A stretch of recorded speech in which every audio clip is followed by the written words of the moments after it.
firstly, currently there's a very low young voter turnout. I think it was only about 40% in the last election. Why should students go out and vote in this election? Well, I think if you look at what's happened in recent times, perhaps most especially the Brexit vote, which was, in many respects, actually just amounted to a sort of act of generational theft, really, because 75% of youngsters who voted for a different future, and they're the ones who are going to have to pay the consequences of that future. So if you look at that, if you look at the election of Donald Trump, if you look at the rise of populism, if you look at in British politics at least, the emergence now of in effect a new party, the merger of Nigel Farage and Theresa May, sort of merged party, I just think, it's becoming increasingly obvious that if youngsters don't stand up for their own future, that future will be imposed upon them by other folk who have very different views, sometimes diametrically opposed views to what most youngsters want. So, we're living in a phase of our country's history where how the future pans out is in greater doubt and in a greater state of flux than it's been certainly any time in my political lifetime.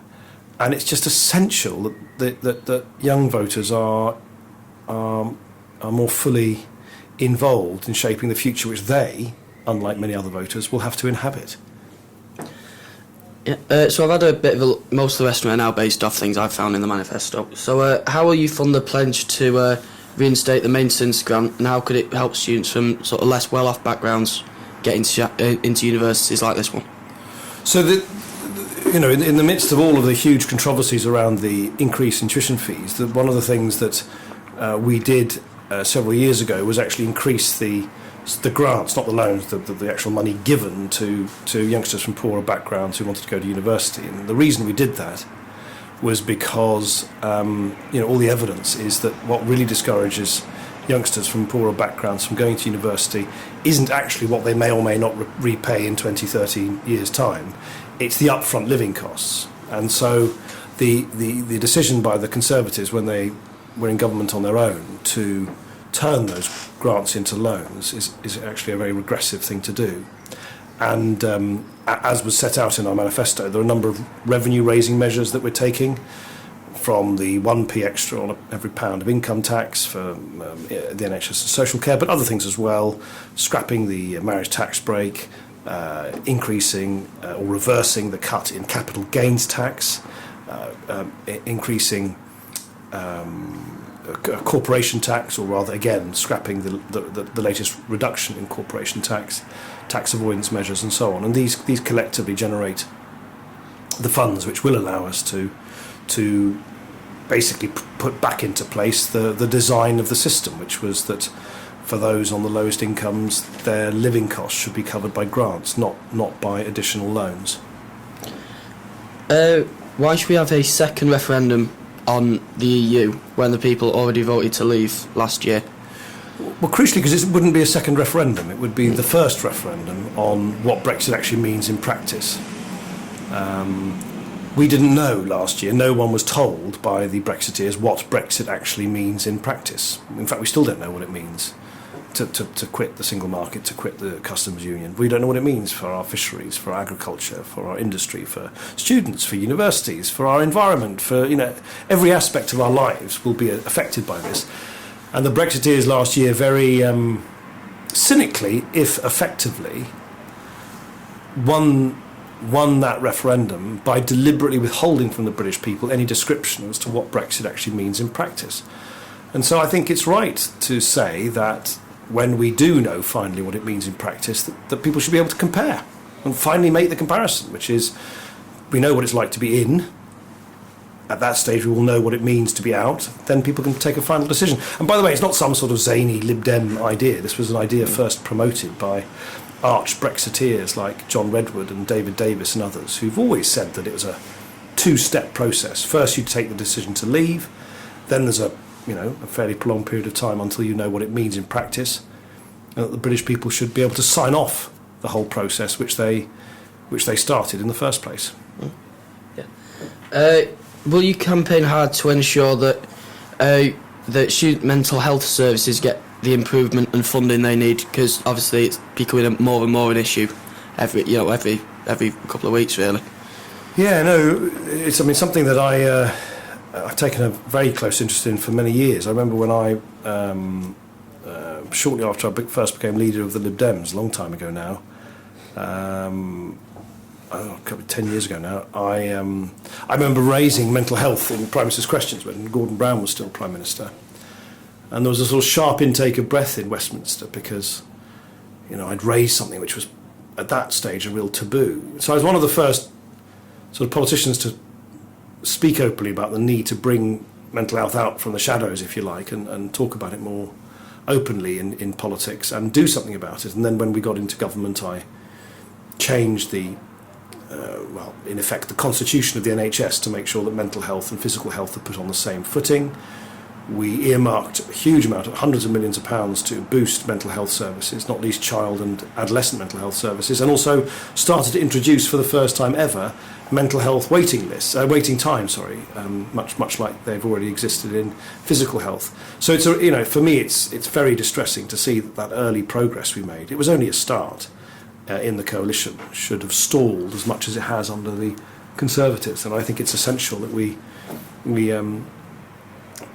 overhaul and improve mental health services, not least at universities, not least amongst young people, because, well, as you rightly said, it for one reason or another, it's becoming an ever more acute and widespread problem. Are you not maybe a bit concerned about the potential for Labour in Hallam, given Corbyn's popularity mainly among young people? Well, I've sort of fought so many elections now. I kind of, and pretty well every prediction that's ever been made about what's going to happen in my seat has proved to be wrong, and we'll see. I don't take any single vote for granted. I get the impression about Corbyn, there are lots of people, and it's totally understandable why it should appeal to younger voters, perhaps especially, who like the idea that we're going to be able to turn the clock back to, ban this, stop that, free this, free that, and it's all going to be paid for apparently by a tiny fraction of the population. Of course, that sounds very seductive. And who wouldn't? And there are plenty of ideas that I myself am drawn to. I think the problem is it for real? I don't for a minute believe that the Labour Party could raise the money they've claimed they would raise, because they're trying to raise it from the very people and the very businesses who are most mobile. And I mean, we know from previous experience that if you try and tax large corporations or the richest individuals, it is very, very easy for them to rearrange their tax arrangements. You just don't raise the money. So it's not that the kind of Labour manifesto, which is like lots of free stuff paid for by other people. Of course that's attractive, at least at first glance. But I kind of think by the time people get to the ballot box, they will say, I think people now know that to govern is, and to be serious about politics, is to make choices, not just to say, not just to give everybody everything that they want to hear. And that's where I think that in the end people will vote, I hope, not just with their hearts but with their heads as well. So the manifesto also says that the Lib Dems will continue to support the Northern Powerhouse. Will you make sure that Sheffield play a key role in developing that, with make sure we get investment and everything like that in the city? Yes, I will. But the great problem with the Northern Powerhouse, or devolution to the north, as far as we're concerned, in this neck of the woods in South Yorkshire, is that the Labour Party spends all its time arguing with itself. So the Labour Party in Rotherham, the Labour Party in Barnsley, the Labour Party in Doncaster, and the Labour Party in Sheffield all seem to have different priorities. And so, I've spoken to ministers about this in government, and they say, look, what on earth are we supposed to do how are we supposed to devolve powers to South Yorkshire when all the different municipal leaders and local leaders in the Labour Party are at war with each other? I mean, they're like sort of rats in a sack. And so it irritates me intensely, because I was I pioneered the first moves towards devolution to the north through these so-called city deals. And I ensured that the city deal for Sheffield was as extensive and ambitious as and in some respects actually more ambitious than the city deal in Manchester, which was being championed at the time by George Osborne. In fact, one of the biggest rows I ever had with George Osborne was that he wanted to shortchange us in Sheffield compared to Manchester, and I made sure that wasn't the case. But it was very difficult to kind of make further progress as long as the Labour Party locally, who are in charge locally, don't pull their weight. And so, my message is there's a great prize for us to have more devolved powers, brought to our own area, but not if the Labour Party keep, at sixes and sevens. So, as a party, would you be prepared to negotiate with both Labour and the Conservatives if we had an election like we did 7 years ago with a home parliament? I think Tim Farron's been right, absolutely right to say that there's no question of us, supporting Jeremy Corbyn into number 10 or supporting Theresa May into number 10. Not least, by the way, because it just ain't going to happen.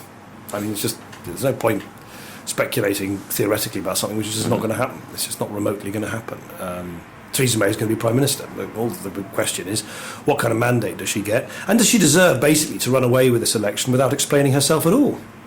Yeah. I mean, it's just outrageous how she sort of failed to sort of explain exactly what she wants to do with all the power that she's trying to amass on her side.